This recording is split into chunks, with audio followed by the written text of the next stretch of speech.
আসসালামু আলাইকুম। বিলাস খামারের পক্ষ থেকে সবাইকে জানাই আন্তরিক শুভেচ্ছা ও অভিনন্দন। আশা করি সবাই ভালো আছেন। আলহামদুলিল্লাহ আমিও ভালো আছি।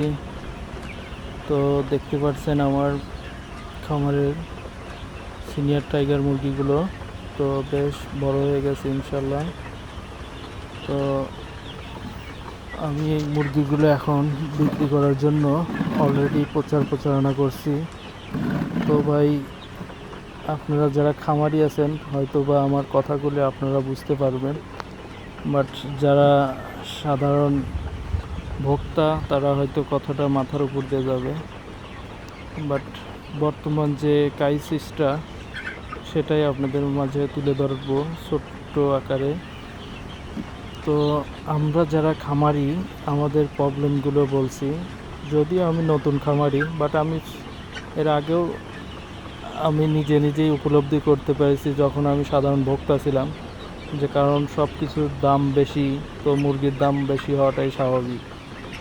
তো ভাই, আসলে আমার খারাপ লাগতো না যদি সাধারণ ভোক্তা আমাদের যে খামারিদের সাথে যেরকম হচ্ছে আর কি, যেমন একটা উদাহরণ দেই।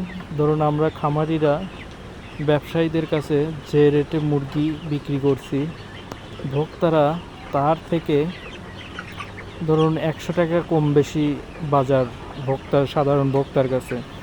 তো এটা কি আসলে মেনে নেওয়ার মতো কিনা? পার কেজিতে ধরুন আমি মুরগি বিক্রি করলাম 250 টাকা করে কেজি, ধরুন টাইগার মুরগির রেটটাই বললাম আর কি। 250 টাকা যদি আমি ব্যবসায়ীদের কাছে বিক্রি করি, তো সেই ক্ষেত্রে কি সাধারণ ভোক্তার কাছে কি 350 টাকা কেজি এই মুরগি বিক্রি করা উচিত কিনা সেটা আপনাদের মাঝে আমি বলে দিচ্ছি। তো আপনারাই এর বিচার করবেন আসলে।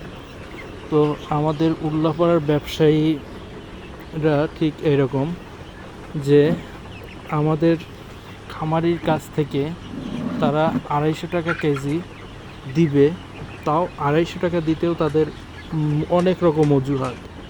আজ মুরগি নিবে, 1 সপ্তাহ পর তারা টাকা দিবে, তাও 250 টাকা কেজি দিবে কি না সেটা নিয়েও তারা অনেক রকমের বাকবিতণ্ডা আর কি। তো এরকমই চলতেছে আর কি।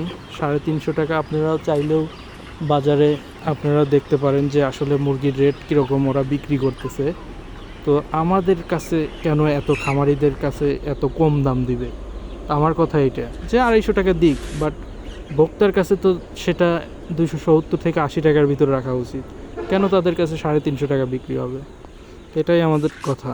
তো এই ভিডিওটা আপনাদের মাঝে আমি প্রশ্ন হিসাবে তুলে ধরলাম, তো আপনারাই জবাব দিবেন ইনশাআল্লাহ।